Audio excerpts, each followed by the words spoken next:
reminiscent of the one with the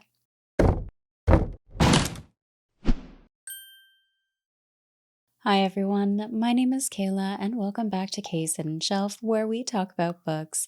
Today I'm going to go over my November wrap up, and I read a lot of books in November. Somehow I ended up reading 8 books in November. Now mind you, some of these were short stories or novellas. Still, it was a lot more than I normally read in a month. Let's kick this off with the short story. That was Zero Twist by J.C.M. Byrne. This is actually set in the Hybrid Helix series, the first book being Wistful Ascending. For those of you who've followed the channel, you know that I really enjoyed Wistful Ascending, and quite recently I finished the second book in that series, Return of the Griffin. Both were fantastic, and Rohan, the main character in this story, has quickly become one of my favorite characters. Zero Twist itself is a short story that introduces you to Rohan, as well as his first meeting with one of the other characters we see in the series, Wei Li. Because this is a short story, I'm not going to go into a whole lot of depth with it. However, this shows Rohan adjusting to his new life on Wistful as a tow chief. Meanwhile, Security Chief Wei Li is attempting to rid the station of a fight promoter with crime connections. As Rohan meets Wei Li for the first time, he gets more than he bargained for. This was just a lot of fun. It had a great mix of martial arts fighting with humor, high stakes. We also see a diverse cast of characters and great relationships all packed into this short story. The fight scenes were fast-paced and the story is compelling, making this hard to put down. The author demonstrates his skill at accomplishing a lot with few pages. I really appreciated how the story developed and the way that he pulls you into Rohan's life. If you've been wanting to try the Hybrid Helix series but you're not quite sure if it's for you, Zero Twist is a great place to start. This is a fantastic introduction to Rohan, his wit, his character, as well as the type of tone that you'll see throughout the series. Overall, I gave it 4.5 out of 5 stars. I read this in one sitting. It was fantastic from beginning to end, and I am just enjoying J.C.M. Byrne's writing overall with all the action and humor he mixes in there. Next, I read Spinning Silver by Naomi Novik. This was actually a part of the Femme Aficionado book club, and I'll leave a link to our live show discussion if you'd like to hear our thoughts on this book. For myself, Spinning Silver was an unexpectedly fantastic read. My initial experience with Naomi Novik was not the greatest. I didn't end up finishing the book I started many years ago. I found her writing style didn't quite work for me back then. However, Spinning Silver was an unexpectedly fantastic read for me. It weaves a haunting and enchanting tale of 3 young women caught between hardship and magic. Our 3 main characters in this are Miriam, Wanda, and Irina. All have their own POVs throughout the story, with additional characters getting their own POV chapters throughout. These 3 women lead completely different lives. Miriam is the daughter and granddaughter of a moneylender, Wanda the daughter of an abusive father, and Irina the daughter of a duke who puts little value in her. Naomi Novik did a fantastic job at weaving fairy tales into this story.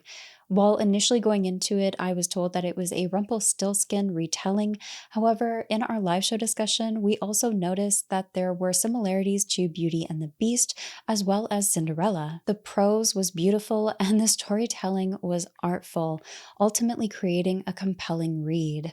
You could really feel the chill of winter coming off the pages for this one. Now, with the 3 strong female characters that we get in this story, there's great character development throughout, along with a thoughtfully done character arc for each one. Now, I will say the book doesn't mention any POV shifts.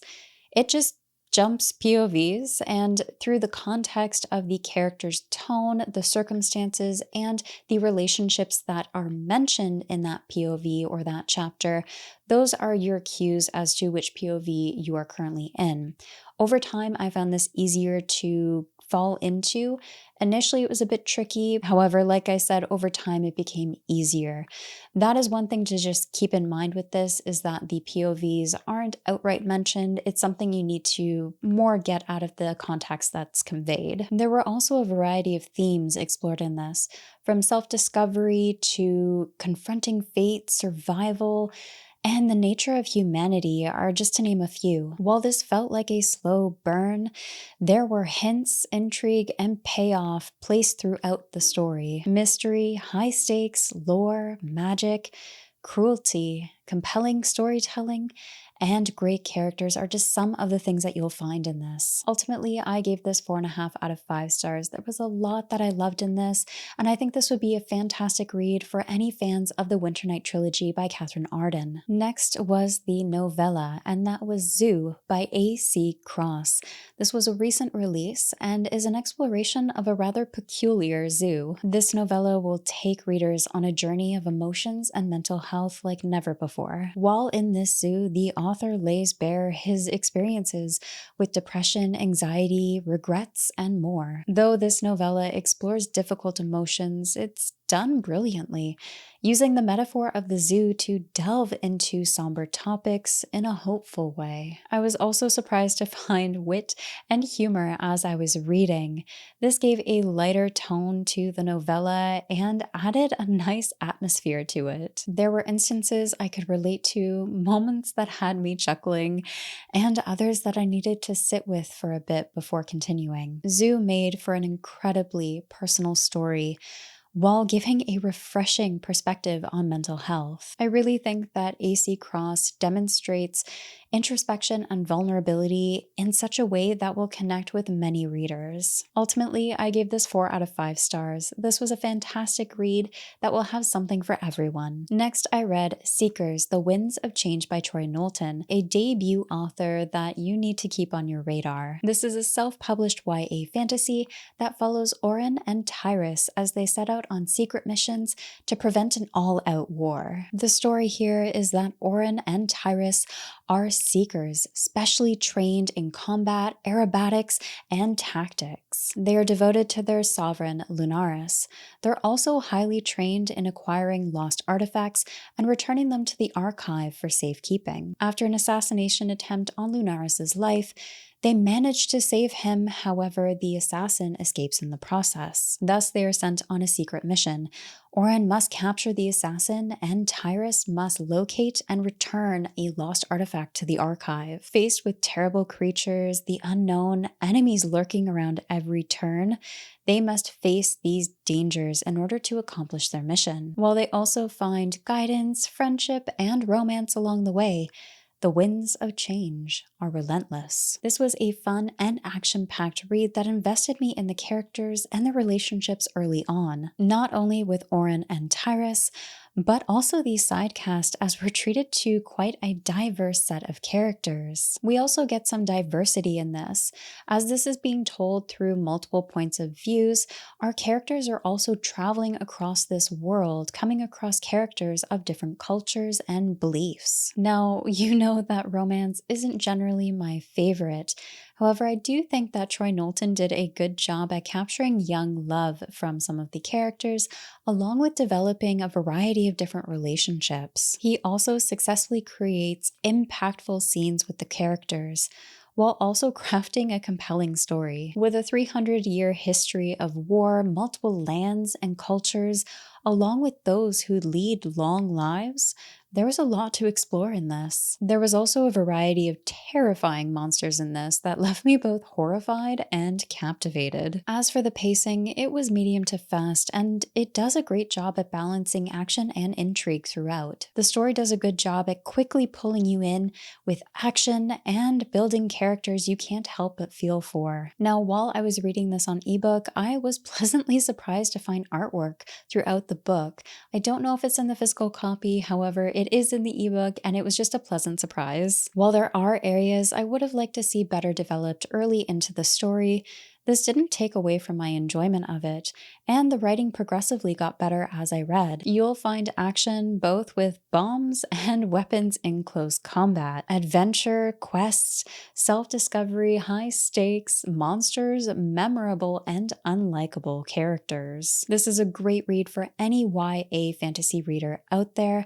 I ended up giving it 4 out of 5 stars, and this is a series I will be continuing, as I can't wait to see how Troy Knowlton's writing writing continues to develop. Next, I read Cold from the North by D.W. Ross, a chilling start to the Onyxborn Chronicle and a self-published epic fantasy with Viking influences. The story here is an old prophecy returns. An army swarms through the north in an effort to return their dark god to the world, and there's only one hope that can stop them. Olguth, son of the chieftain of the northern village of Kelpbren, learns of the army destroying anything that stands in his path. Olguth, along with his people, must make a treacherous journey south to seek refuge, but also warn of the impending army. Along his travels, he is tasked with finding the one person who could prevent this onslaught and the Onyxborn's return. This immediately pulls you into a bleak and hopeless land. The North has been cast into perpetual winter for years. While the people of the North are hardy, survival in a barren land becomes increasingly difficult for Olguth and his people. With the setting of the land and the characters established quickly, it was easy to become immersed in the world and its people. Similarly, I found myself quickly invested in the characters and their circumstances. Throughout this multi-POV story, the characters each had their own distinct voices, along with likable and unlikable characters. D.W. Ross also made it easy to fall into the nuances of the characters' relationships versus their responsibilities. Something I appreciated in this is that while there is magic, it isn't accepted by everyone in this world. This created tension and intriguing developments as I read. There was also a great balance of suspense and pacing throughout the story.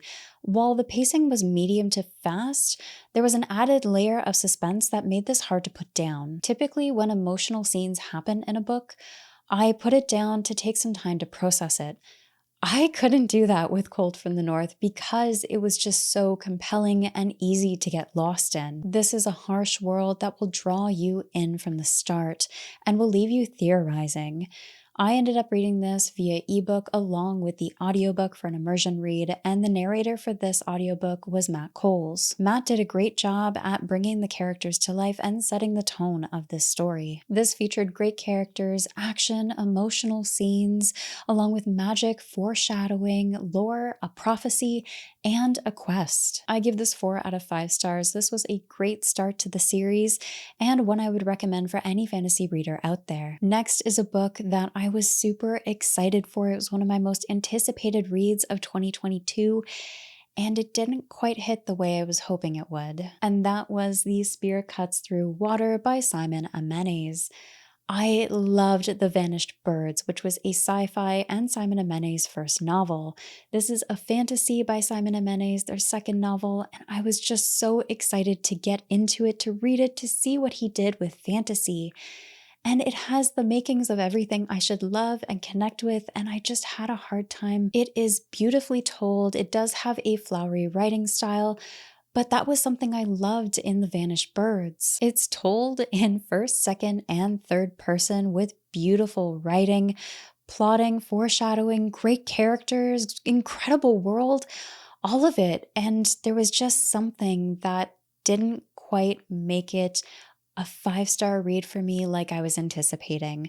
I think it would be a 5-star read potentially on a reread. I feel like I was so focused and trying to keep up with the story and everything that goes on in this, as the world, how the story is told is just very detailed, and there's a lot more to keep track of than I had initially thought. This could have made it a bit tricky for me to just relax into the story, and I definitely want to reread this to see if my experience would be different the second time around. For that reason, I'm not quite rating it right now.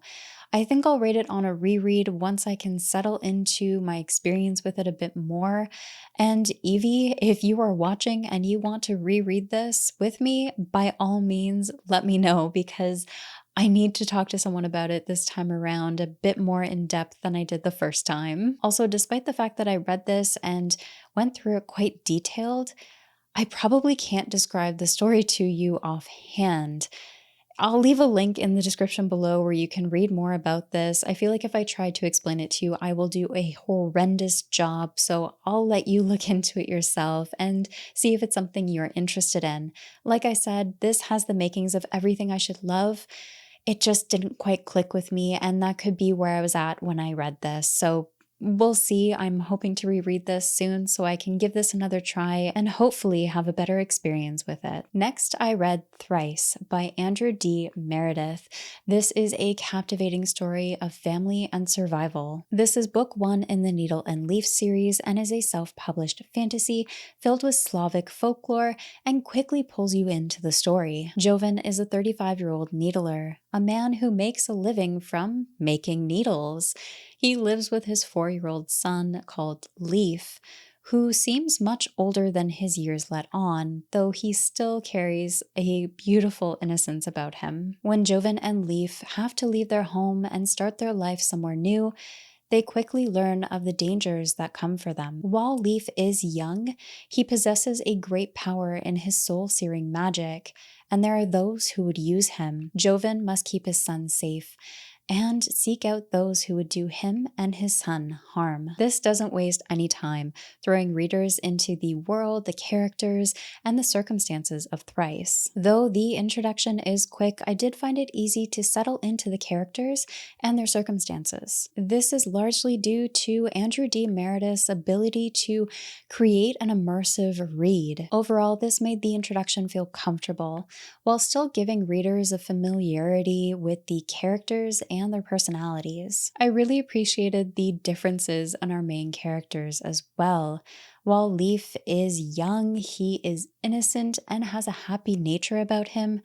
Jovan is rough around the edges, though he does have a kindness about him. The dynamic between these two characters, along with the bond in their relationship, made for an endearing read. Not only that, but I found their relationship is built in a way that invests you into their story early on. We're also introduced to some great side characters in this, some of which became my personal favorites. I did find that the world building and the folklores were reminiscent of the Winternight trilogy and Spinning Silver, but with more action. There were also changes in the atmosphere throughout the book, giving you scenes that felt eerie, heartwarming, or suspenseful. We also see a variety of different religions in this world and across the characters we meet. This just added a nice diversity to the characters and throughout the dialogue and interactions that we see with them. Meanwhile, the magic system was easy to grasp. It calls on the user's own soul or spirit, leaving consequences to the magic wielder, along with limitations to the magic that they can cast. This created some interesting scenes and high stakes. Now, I did read the physical book along with the audiobook, which was actually narrated by the author himself, and he did a great job at bringing the characters to life. From one adventure to the next, Thrice felt episodic but keeps the focus of the plot in sight. With mystery, action, magic, high stakes, a complex plot, lore, and found family, there was just lots to enjoy in this. I ended up giving this 4 out of 5 stars. I'm excited to continue with the series, and I think this is a great accessible fantasy read. The last book I read was Declaimer's Discovery by D.T. Kane. Now, I did receive this copy in exchange for an honest review, and I've already done a full video spoiler-free review for this, so I'll leave a link in the cards where you can find that. And this is book 2 in the Spoken Books Uprising series. Now, because I've done a full spoiler-free review for this, I'm not going to go into a whole lot of detail here, aside from the fact that it just got better. The author's writing, storytelling, and character development all improved in this sequel. In my review for the Octus Trials, I had mentioned that I had wanted to see more exploration of a character. That character in particular was Baz. I definitely got that in Declaimer's Discovery, plus some. We also get more exploration of Deliritus in this, and that was just an absolute treat on top of the much-wanted character exploration of Baz. Beyond the intriguing world, the magic system we see, I really appreciated the characters' nuances this time around. We see complexity to their internal struggles done in a way that keeps you guessing. This isn't just a story about a prophecy, a quest, or a rebellion, but rather a look into the characters, the people's lives who are caught in these events and an oppressive society. I also can't forget to mention the fantastic action in this with scenes leaning into a darker tone. I will say that while some of the world building was quite detailed, it does give you a great idea of what the characters are up against. The story felt episodic at times, and there are more moving parts to the plot this time around compared to the Octus Trials. Simply put, this just got better the more I read. With the pacing being medium to fast, you're given just enough time to breathe between the faster scenes while keeping you in suspense. At 459 pages, this sequel did not disappoint and made for a gripping read. This was packed with action, a heist, prophecy, high stakes, a quest, along with great character work and a captivating lore. The world continues to intrigue me along with the magic system. For me, this is an underrated series so far, and I am personally hooked. I've already purchased book 3 and 4 to continue on with the series, and I can't wait to see what happens next. I give this 4.5 out of 5 stars, and this is an adventurous read for any fantasy reader out there. So that is everything I read in November. I read a lot more than I normally do, and I had some fantastic reads. I'd love to know though, what did you read in November? Did you have a favorite, a new series you're reading, or a series you're looking to finish? Leave your comments down below. I'd love to hear from you. As always, thank you for watching and take care of yourselves.